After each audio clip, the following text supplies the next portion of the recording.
He just got married Saturday, so the work keeps going on, I suppose. But I really appreciate being asked and really enjoyed doing it, Mike. Thank you so very much. And Alex, I guess you were the one that took your shoes off and got in the creek in the cold water that day. Nice job, buddy. Yep. Hope you got extra pay for that. Got to do what you got to do.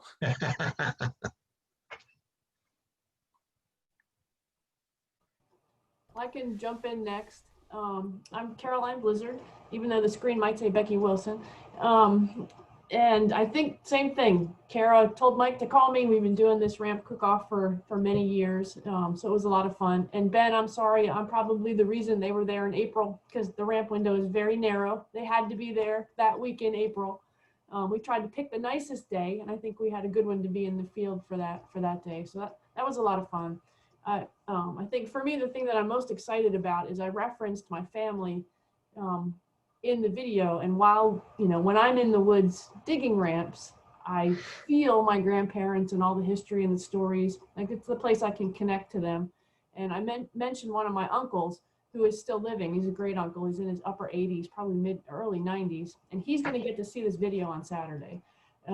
So I'm really excited about that. One of the first cook-offs we did, he sent me, he's where the tradition in the storytelling part of this started, because he sent me the news article back and then started with all of his memories around ramping as kids and how they would get kicked out of school and everything you've ever heard, which got us started almost 20 years ago, writing the stories of the old timers. So I'm really excited that he's going to get to see that, and to have been part of this project, obviously in the community that I love, in my last year of work, was really, really special. So thank you. Thanks, Kara, for the plug, and thanks, Michael and Sydney, for coming out and bearing with the blindfolds so that you can never find your way back to my ramp patch.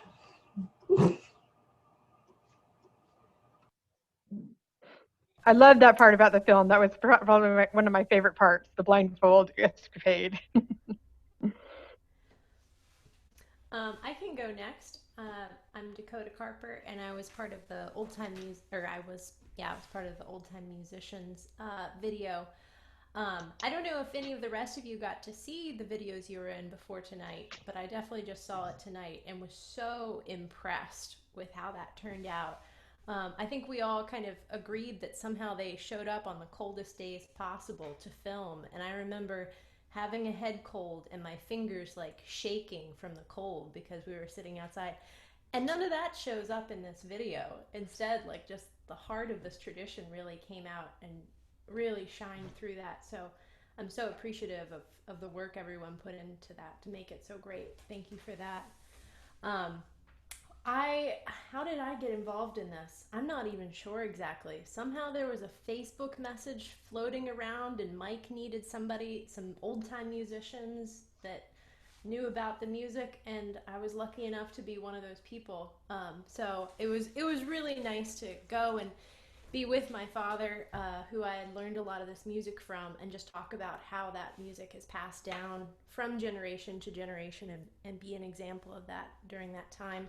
I'm here in eastern West Virginia in Hampshire County, and it's really just such a saturated area in old-time music, so you can't throw a stone without hitting an old-time musician. So I feel pretty honored and privileged to be one of the people representing that. So thank you all so much. And I'd like to say, Dakota, that I can answer your question in terms of how you got found. And that is how all of you got found. And that's by Kara. Kara said earlier that this project wouldn't be possible without my work. She managed to leave herself out of that. Almost all of the connections that I've made, even though I've known some of you guys in the past, but my knowledge that you guys do these amazing things comes from Kara. And so she's really the one that's put together so many of the connections and has been a guiding support behind the whole of this project. So she managed to leave herself out of that introduction, but I want to point out that that's absolutely critical part of this. And say as well that I was blown away by the videos too, and just so impressed with what you guys did. So I want to open up to questions from anybody at all, or if there are none, Kara and I have some some canned questions we can throw at you to get you started. But I figured I'll either open it to Kara if you've got something that you wanted to start with, Kara, or we can open to the peanut gallery if they're ready. Let's go ahead and open it to everybody if they're ready. I have a question that is for each of the filmmakers. Do you recall that moment when you decided that we should make a film? And describe that moment if you can, and what led you to that commitment to go forward with filmmaking.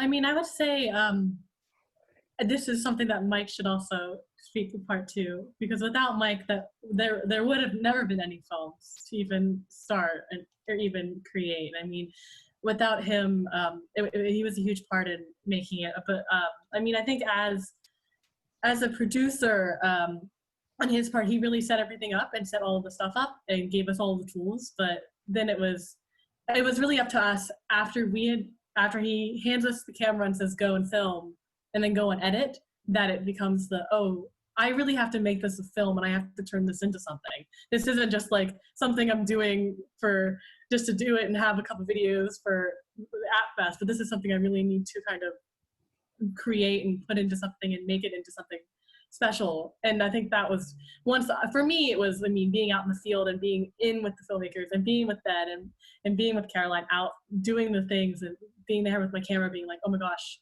I have to turn this into something, and it needs to, how do I create it and how do I craft it into something that's what I'm feeling, so that everyone from everywhere outside of Appalachia can get that same feeling too. I don't know about you, Alex and Arthur, what you guys are kind of feeling for. Yeah, and anybody who's ever done video before knows that, like, if your final video is this, you shoot like this much stuff. Totally. So like when I started editing and I sit down and there's just this overwhelming amount of just stuff that you have to dig through, and you find these little like gems in it, and then there's always a moment, like not quite when the video is done, but it's really starting to come together and it just like clicks. And then, like I said earlier about, you know, feeling that importance to I guess spread the word about you know, a lot of these really cool traditions that a lot of people might not know about.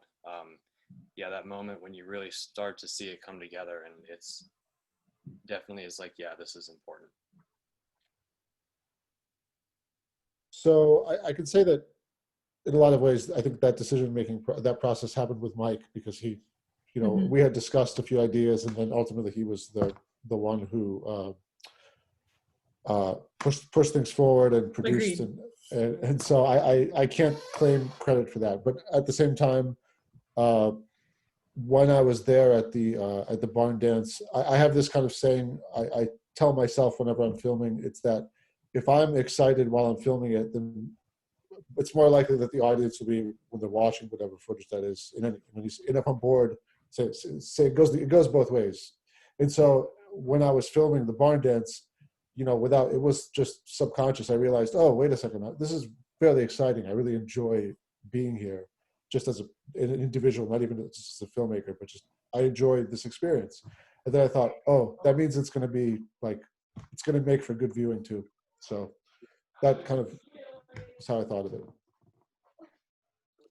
And I'll answer that question super briefly too, Tom. And I'll say I've got one reason that's more noble and one that's more selfish. And I'll start with the selfish reason first.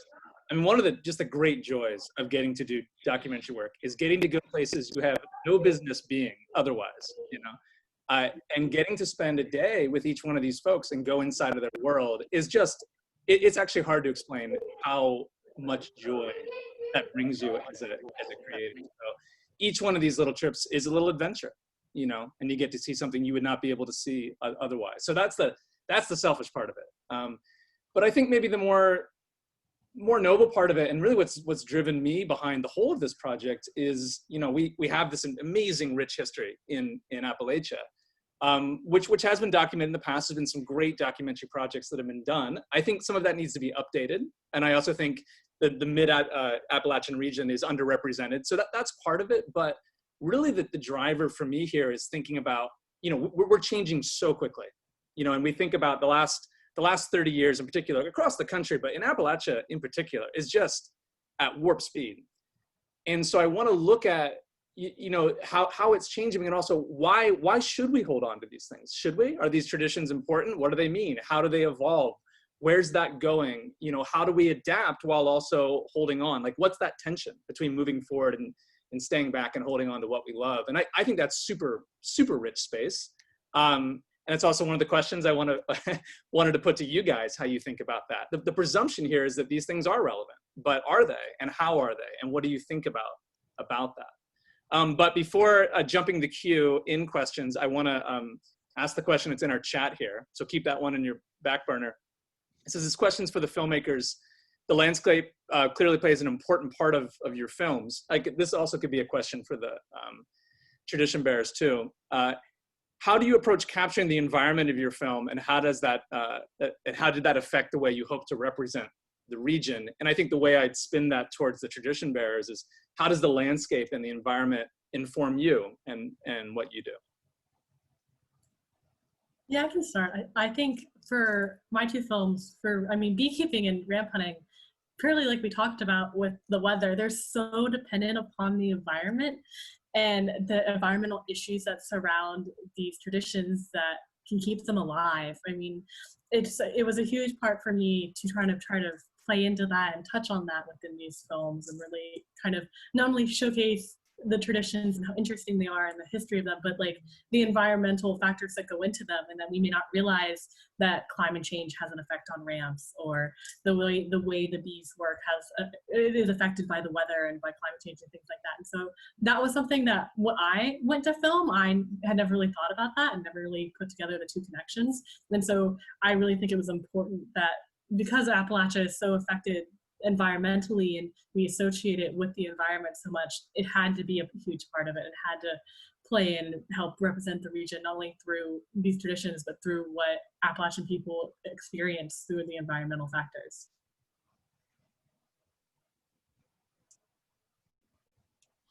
The common denominator, I think, for whoever asked that question, with the landscape, of course, with bees, and I'm sure ramps and other things, anytime you're dealing with anything agriculture, plant related, it's going to be weather based. And for example, I'm not going to blame COVID, but everything started to change on February 2nd, Groundhog's Day, when that groundhog didn't see his shadow. And it seemed like everything started to change really quick. And it was a terrible year because we had 6 weeks of warm weather, and then we got snow and cold. And for a beekeeper, that was so tough. I normally don't get into my bees until it's 60 degrees to do a real good, healthy check. And my bees were swarming. I had 9 hives that made it through the winter, and I caught 19 swarms this year because everything was kind of out of sync. I don't know if our environment, and I probably think there's some connection between the animals and what's going on. It wasn't just a crazy year for COVID and for people. It's been a crazy year for agriculture as well. And isn't it interesting how those things kind of dovetail together? But if I would have, 9 hives, if I would have kept everything, I would have 30 some hives right now. And I just couldn't keep that up. But even in a crazy year, I was able to provide bees for other people that lost bees due to the environment. And it's just, some people say this is the worst year ever, but it all depends on how you look at it. I caught 19 swarms and made 8 splits out of 9 hives in a bee tree. That's just unusual, just strangely unusual.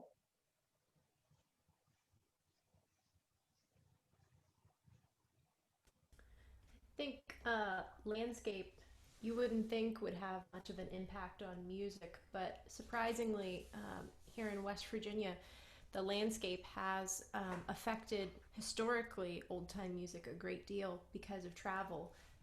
If you look at how music is played in Hampshire County or Monongahela County or any other county somewhere else in the state, it's actually going to have a lot of different sounds, different emphasis, because of the fact that 100 or 200 years ago, people weren't going to cross a mountain to play with somebody when they could play with somebody that was right there in their valley. So they would create and develop these sounds that were very unique to their region. And that's kind of been a beautiful part of the tradition of old time music, and something that in some ways is being lost now because of wonders like we're doing right now, where people from all over are connecting through a screen, and I can make sounds like the person that's thousands and thousands of miles away from me now because I'm hearing that, versus when it wasn't easy to travel, I would only hear the sounds that were in my valley, and that's what I would create, and that's what I would pass down. So very regionally specific sounds that were in music are becoming more globally unchanged, or globally the same everywhere, I guess you would say.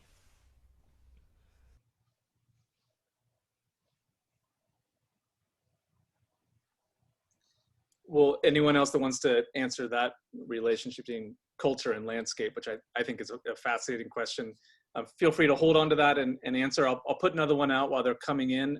This next one is for Caroline, and the question is, are there any relatives to the ramp, and what is similar to a ramp?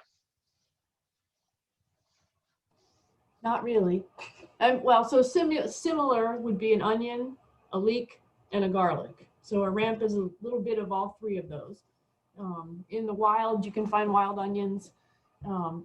Nothing like an onion, really. So it's a pretty unique plant. It's not something that you can buy at the grocery store. It's not something that even farms easily. So it's difficult to get. And we talked about that a little bit. You know, it's become, the culinary world knows about it now because of the internet, and you know, Alex Guarnaschelli using it on her YouTube videos to cook with at certain times of the year.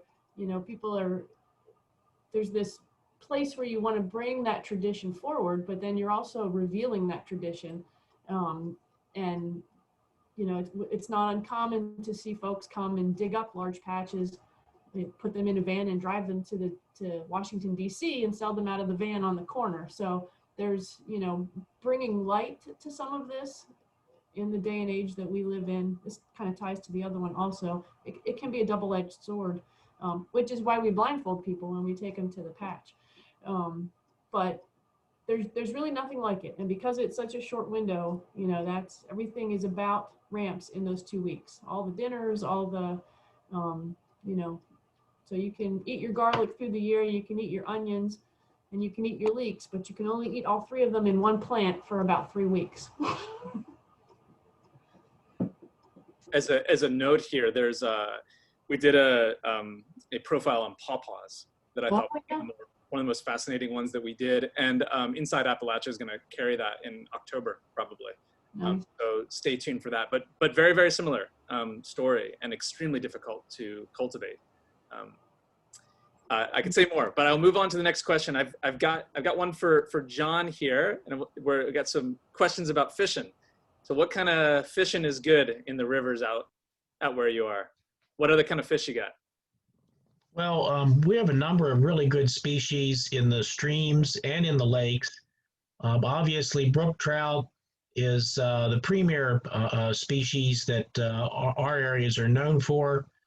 But rainbow trout, brown trout, but also smallmouth bass, and then sunfish and bluegill. In the lakes, there's a large variety of fish. Even the Piney Reservoir that provides our water supply, there's largemouth bass and pike and a number of other critters with teeth. There's a lot of fishing. It's not big water. You're not, you're not going to catch world records, but it's beautiful places. It's a combination of the place as well as the fishing. But you're not too far away from the Chesapeake, where you can catch some much larger things. Most of our stuff out here is small. You spend time in nature, and it's the whole experience. But varieties of trout, bass, and other freshwater species all over the area.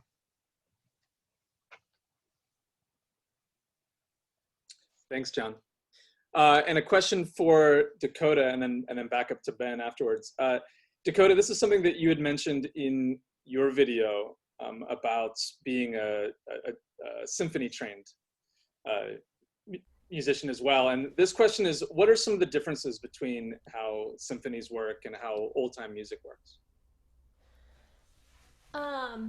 Well, obviously the music itself is very different that's being played. When I think of symphonies and a lot of classical music, first of all, I want to say it's wonderful music. I have nothing against it, so I'm not trying to drag it through the mud here. But almost like a professional athlete, there's this sort of short-term or very narrow pathway that you have to be able to make it through to make it as a professional symphony musician or classical musician. And so there's a time, when lots of children are learning classical music and they're part of all these children's orchestras. And then you have to either continue and devote your entire life and become one of the best to make it into these continuing prestigious orchestras, or you're kind of left without an avenue or a place to share your music. A lot of classical musicians, there's some isolation that I think becomes an issue. Whereas in old time music, it's folk music, meaning it's for common folk. So in old time music, there's this sense of community. You don't have to be good at what you're doing. There's a lot of really bad old time music, and it's wonderful because there isn't this hierarchy of, am I going to be good enough? Am I fighting for the first chair violin seat? It's just, I'm part of the circle, and this is my community, and this is the way that we communicate and talk to each other, and that's old time music. So I think that welcoming and acceptance is a beautiful part of folk music that I didn't experience in the classical world, at least, quite as much. Beautiful music, incredible compositions, and some wonderful people too, but just not that same sense of community that you find in folk music. Thanks for that. A quick note on time. We had originally put up that we would wrap around 8:30. I realized we didn't give that nearly enough time. I'm running this Zoom account, so I'm going to hold the space until 9. Anyone that wants to stay is absolutely welcome to, but there is no peer pressure if you have planned to go. But please stay if you can. So the next question here is for the filmmakers as well as for the tradition bearers, and that is, what would you want your viewer to be? What would you want the number one thing for them to take away be? I would say the number one thing I would want someone to take away from my video would be, I guess, to maybe slow down and pay attention to something you wouldn't normally think of paying attention to.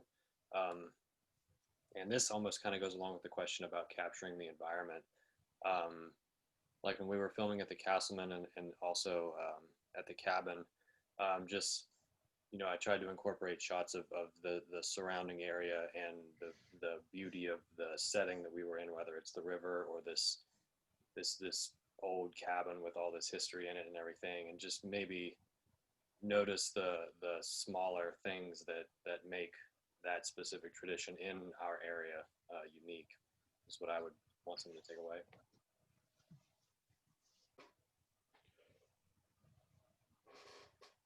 I guess for the barn dance calling video, I would say beyond an appreciation for the tradition itself, also an appreciation for how tradition in the broader sense can be a vehicle to bring communities together, which is what I saw happening there and what I was fascinated by and what I was hoping to convey.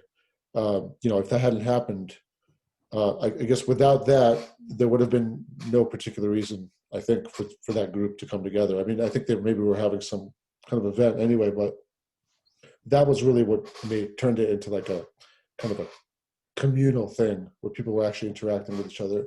And so the question is, once those things are gone, collectively speaking, how do people come together? So I was trying to think about those things when I was making the video, and hopefully make other people think about them as well.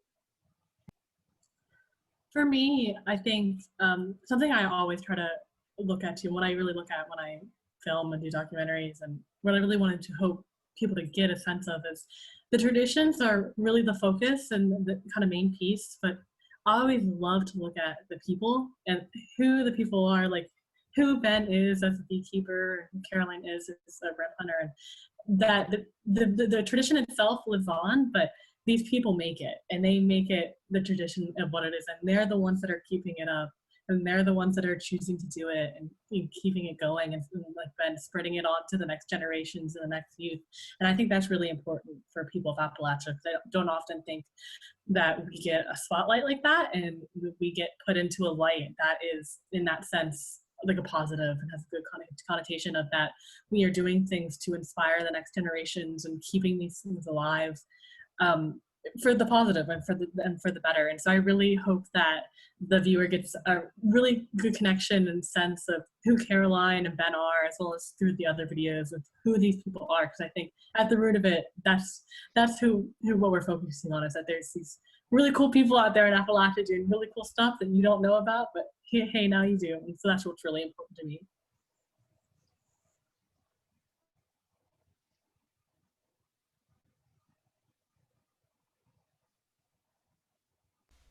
Did you want to hear from the tradition bearers too on that, or just the filmmakers? Yeah. Yeah, tradition bearers too. And then Marion, if you've got a question afterwards, you just hit the unmute button, or you can type in the chat. Yeah, go ahead.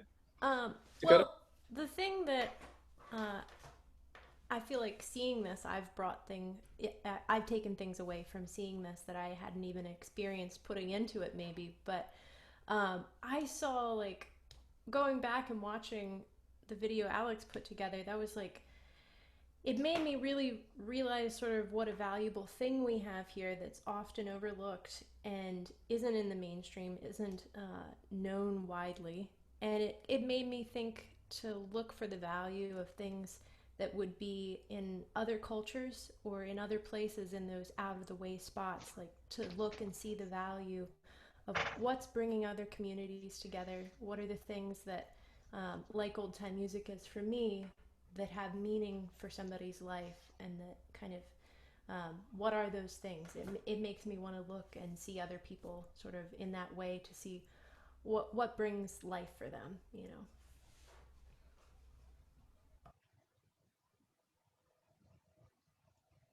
Some of the things I think that maybe John will join in on with this as well.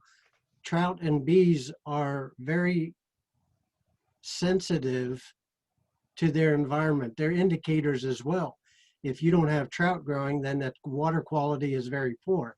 If you don't have bees, something's wrong with the environment around there. So one of the things that I think in teaching and trying to bring the next generation, you know, the standard beehives haven't changed in over 100 years. There's some new things that come in. You can put a jar underneath a bee box and turn a valve and think that it's going to fill up, but there's things that you still have to know that are basic. And it all goes back to things that were changed in the 1800s that have not changed since to this day. The 10-frame Langstroth hive is still the same standard across the United States, not just in Appalachia, but you know, it's neat. What I would like to see and make sure, I don't know if people are aware, but in 2019 at a summit, the honeybee was considered the most critical, most important critter on the planet. And because they are, the Goddard Space Center actually uses them for climate control, climate change, and measuring. And we look at some of these things that may be a plant or an animal, but they are indicators of what we are doing with the environment, with the landscape around us. If we start losing these things, then we should be, it should be a neon sign that said we're out of whack, we're out of balance here, and let's go back. And so that's what I hope, that it's not just a tradition of a fun hobby or even a livelihood. These things are indicators that we can watch. The honeybee is one of the most studied critters of all time. And they're still studying, they're still trying to figure them out. So that's what I hope the take-home message is. Ben's right about that. Trout are like the canary in the coal mine. If the brook trout are dying, it means the water quality is bad. It means the whole environment around that water system is bad. And I think that really goes to all of these things. If there's real happiness and joy, people make music. If there's good environment, there's bees, there's trout, there's ramps, there's other music, there's dancing. And so maybe the thing about Appalachia is that our traditions generate joy. And I think, I forget which one of you all mentioned about seeing that in other cultures and other places. Well, what you're seeing is the smiles of joy that are created by the art or the environment or whatever it happens to be, wherever it happens to be in the world. I mean, a smile is a window on their heart, and if they're enjoying their music or if they're enjoying their food or their environment, you're going to see that. And we've always had that here. From time to time, we tend to smear it around a little bit, but we still have that type of thing here. And I don't think we're actually losing it. I know someone asked a question there I saw on this. I hate technology. I've seen the screen there about something, but I don't think we're losing it. There's just so much more going on in the world that is thrown at our face and our ears. I mean, come on, Jackie's downstairs watching TV. I'm up here on this computer. My cell phone's over here going off. Really? And when you have all that stuff, you don't necessarily hear the music or see the fish or understand the sweetness of the bees or the ramps or whatever. And that's the only difference. It's not that they're gone. It's just that it seemed to be covered up with stuff. So all kidding aside, I know Mike's stuff, and it really requires all that technology, but turn the suckers off once in a while, guys, and go outside on the front porch. Sorry. That's great, John. Thanks. And I want to say, here about, all of you guys, the filmmakers and the tradition bearers, that I think you all did such a wonderful job at getting behind these traditions. What do they mean? Why are they important? What do they mean to you? What's alive in you about this? Not just describing what it is that you do, but also why do you do what you do? And what does this really mean? And to me, I just thought you did a brilliant job of capturing that and sharing that. And I think that's what makes this project so powerful. Two questions that have come in. One that John was referencing there, and that's an open question to all of you. And the question is, do you feel the urgency to share these stories? Are we losing these traditions at a rapid pace? And I'll put my rider on there from before. Is if that's the case, is it important that we save these things or share these things, or is it important that culture moves on, things move on, we change and we adapt? What's your thoughts about the loss of these things and the tension about evolving versus holding on?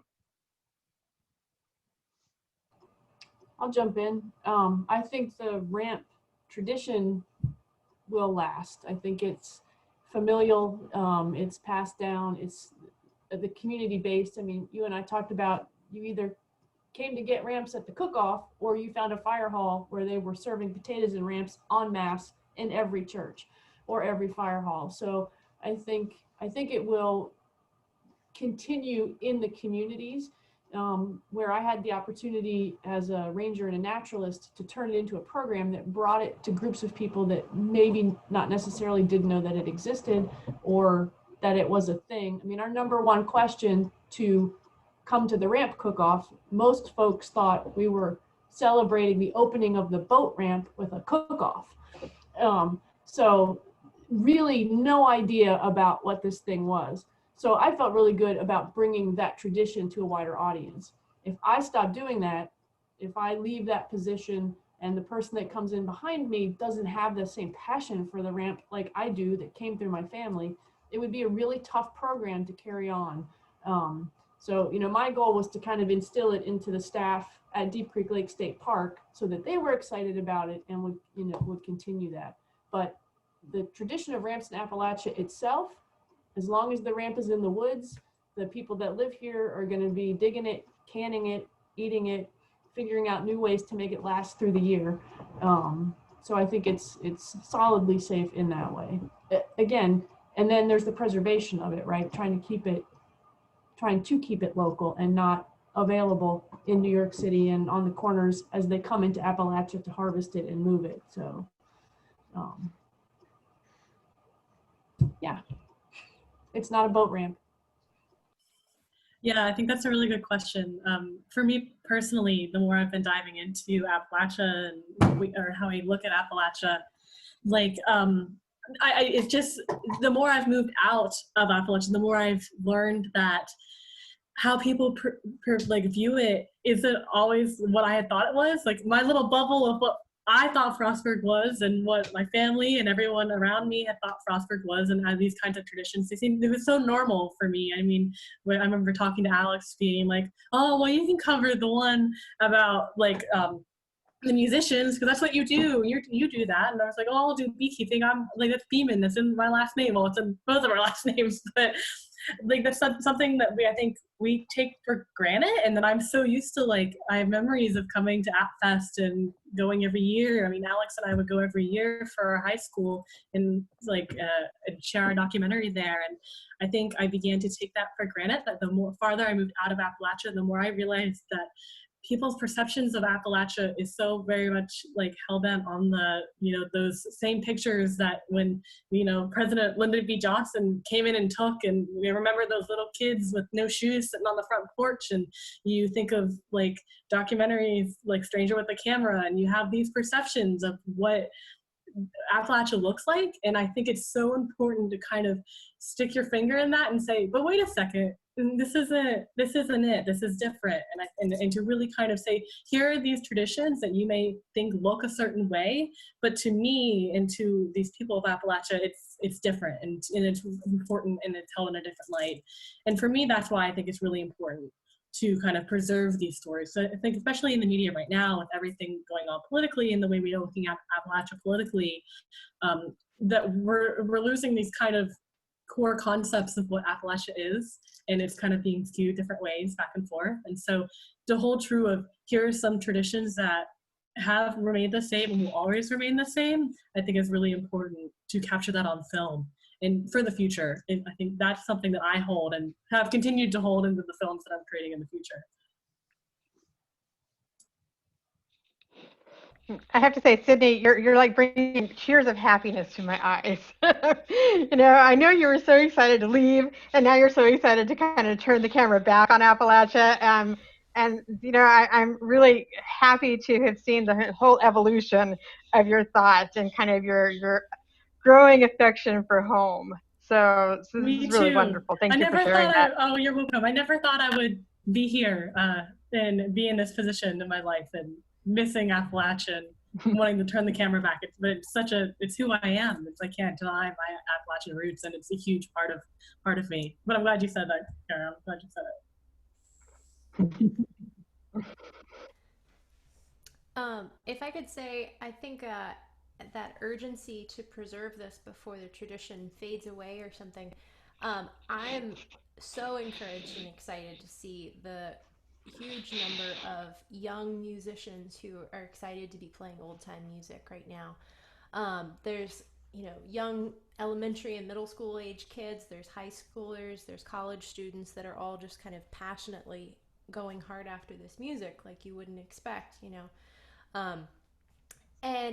But I think that there is a part of this that is perhaps fading away. I mentioned earlier how the music was so regionally specific not that long ago, and it's becoming more globally the same because of being able to easily learn something from somebody far away. So music is changing the way it sounds. And so while I don't think that the heart of the tradition, this eagerness or this joy to share music in your communities, to play folk music, I think that is going to definitely carry on for a very long time.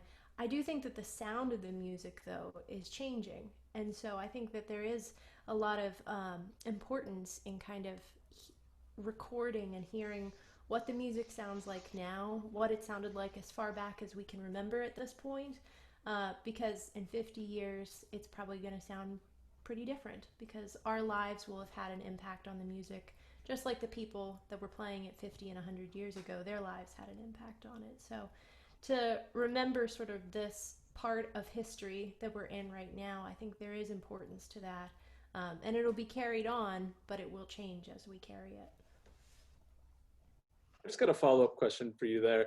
Do you see that change as a good thing, a bad thing, or it's off the scale of good and bad? How do you work evolution of sound into your work? How much do you feel like we need to play these songs they always were versus, you know, culture's always adapting and it's a fluid thing and we need to bring new things to it? How do you move with that in your working life? Well, this, I guess, is a very personal question. It's a big debate in old time music right now. So I can tell you my side of it.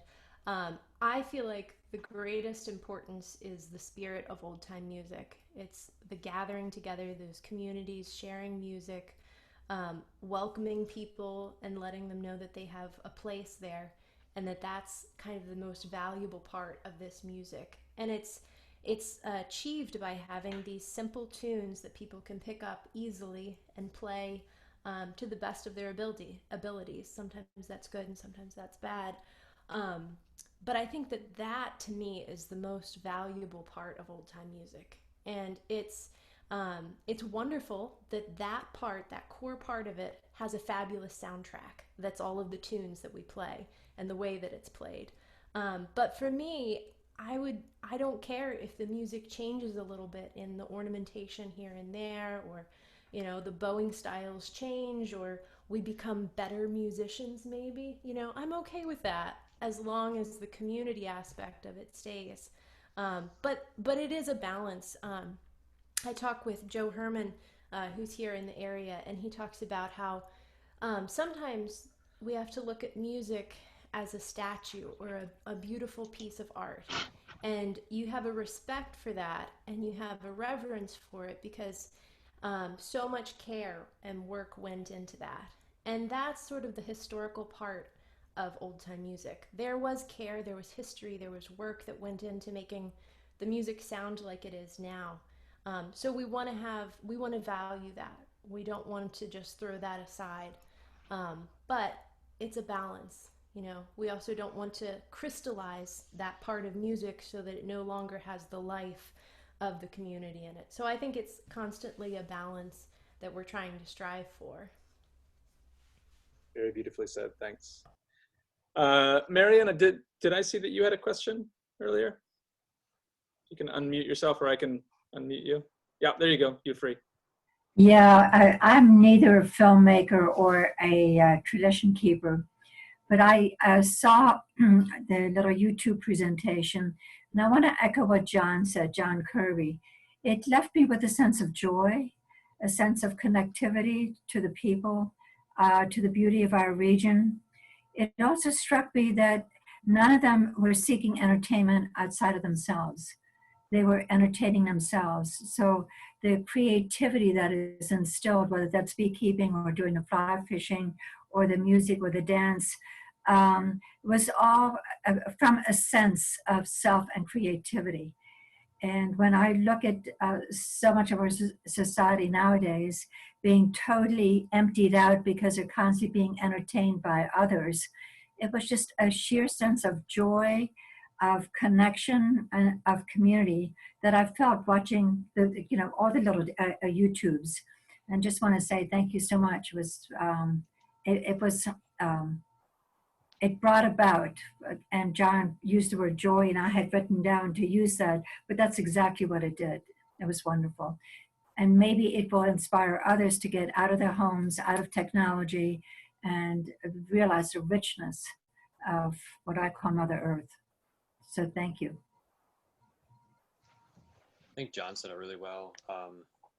Towards the end of the fly fishing video, that he says a lot of times whenever he fishes, he's completely by himself. I think he used the words, "It's just me and the river," and like it sounds kind of cliche, but having that connection with nature, I think, is important to keeping you grounded. And I think nature has to make you feel small sometimes to kind of keep you in check. And I think having that connection is super important. Well, that's all well and good, Alex, but Tuesday afternoon, I nearly stepped on a copperhead trying to get into the river. I could have done without that part of the nature. Thank you.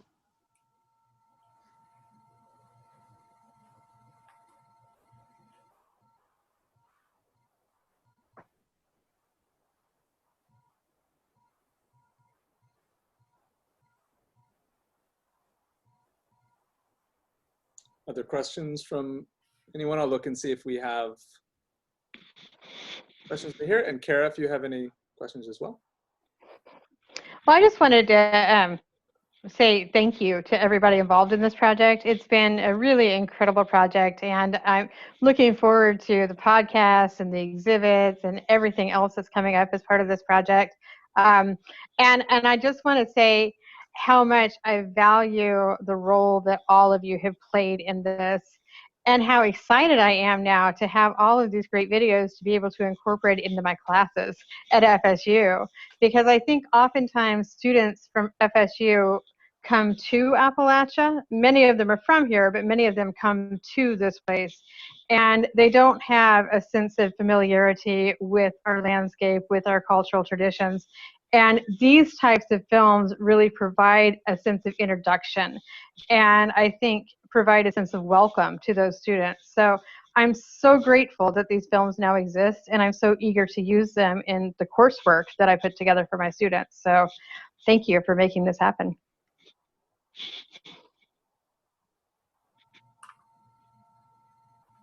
If it's okay, I just wanted to say one thing.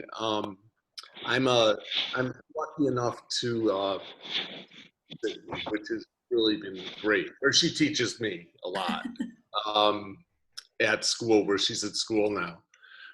And so she's been a total joy. So it's great to see the work that she's doing and all of you are doing. I also wanted to say I'm the interim executive director of the Southern Documentary Fund. And if you don't know about it, we're funded by the MacArthur Foundation and also by the Perspective Foundation, as well as a lot of others. We're growing, and please go to our website, just southerndocumentaryfund.org, and look up. We have a grant.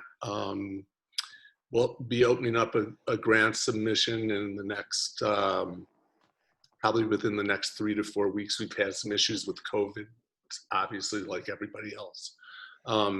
But we want to tell your stories, and we want to fund those stories.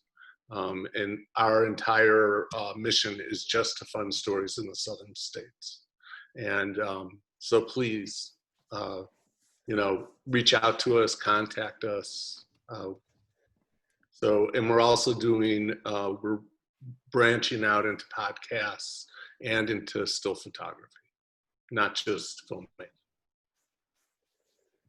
So thanks for doing the work you're doing. It's really wonderful. Thanks for that, Peter.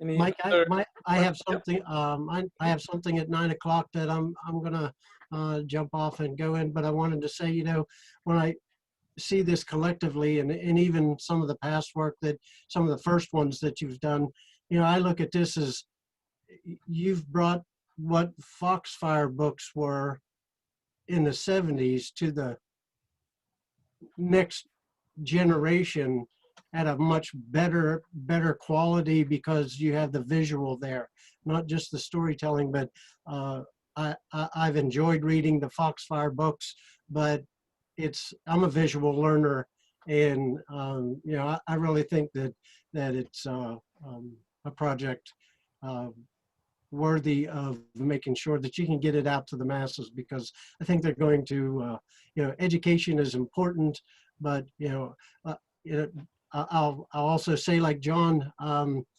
my beekeeping more is a therapy to me in a busy world. Then sometimes it's easier to work with bees than it is to work with people. I can take bee stings easier than I can take maybe some critics, but I want to say thanks, and sorry I got to jump off, but I'm looking forward to see where this goes. Thanks. Thank you, Ben. Well, I've just got a few wrap-up notes then to take us out and let you get off to wherever you're heading to this evening. First, just to ride on what Ben said about Foxfire there. That certainly was an enormous influence for this project. And the thing, I'm excited about all these pieces of media that are coming out. I think one of the things that's so nice about doing all these different pieces is you get to reach a lot of different audiences and tell stories in a lot of different ways. Each one of these different pieces works at this issue in a different way and reaches people differently. So I'm so excited about all the media pieces. But it's interesting, I'm a visual journalist. That's what I do. I mostly make still images and moving images. But the thing I'm most excited right now about is the writing on this project. So we did about a 3-hour interview with all of these folks, and it was just enormously rich content. And this spring, because I'm locked down from fieldwork, I had a whole year of fieldwork, like everyone else, I'm sure. All this stuff I'm supposed to do, but instead I wasn't. I was at home and I listened to all of those interviews and I transcribed them and I wrote them out to about 800 to 1,200 word essays. And I think they're beautiful. And and they're not my words. There's a little bit of introduction, but it's mostly coming from you guys. So that's why the book deal's in motion right now. And it's a photo book company I'm working with, but I'm really pushing to make sure that we get that text in there, because I actually think it's that really shares what I want to share. So more information will come out on that soon. I'm probably going to need to be pursuing some more grants to get that done. It's an ambitious thing that I'm going for to do, but I think it's enormously important. A few notes. I saw, I'm probably younger than half the folks, I'm guessing, maybe, or right around the middle. But I was not born with much technology in my life. And even though I run around with fancy cameras, I screw up technology all the time. I did record this session, although I got it in about maybe 20 minutes late from the beginning, despite Sydney very kindly reminding me to do it in the chat. But don't worry, I got all the good stuff. I only missed me in the beginning. So all the great content is recorded. So we'll find a way to share that. Another note, again, those links to the videos are live now, so feel free to share those on Facebook or whatever medium you'd like to share them in. They can go in emails or whatever. You can use those links. Of course, I want to say an enormously big thank you to the filmmakers that did brilliant work on this for, let's say, not very much pay, all things considered. We took a grant and we stretched this really far. And so thank you guys so much for doing that work. Of course, you did fantastically. And of course, to all the folks that took time out of their day to allow us to come in and stick cameras in your face. Really, that's an enormous kind of giving that you've done. And it is an enormous privilege, really, to be able to be entrusted to tell your stories. So thank you guys so much. As this project rolls forward, you can stay tuned on Facebook if you have it. The Mountain Traditions Project on Facebook is where we'll be releasing most of this stuff. If you get emails, Allegheny Arts Council, on which you can sign up for their email blasts, they'll also be sharing quite a bit of the content. I don't know if Mountain City Traditional Arts and Frostburg will also be sharing this as well, but there's a number of different outlets you can turn towards to see as the podcasts come out.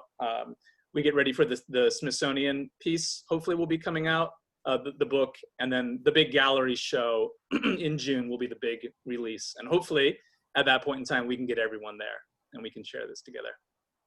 And last, just as a final thought from me, I want to say that the thing that I want, the outcome I want most from this project is for people to come together around this stuff. And so even though we're doing this through Zoom, this is why I'm doing this project. I mean, I love taking the photos. It's a lot of fun, but it's people coming together, having conversations about what it means to be from Appalachia, what it means to think about Appalachia, what's rich about this place. What do we love about it? What do we want to share about it? How do we feel empowered by this? How do we re-envision who we are?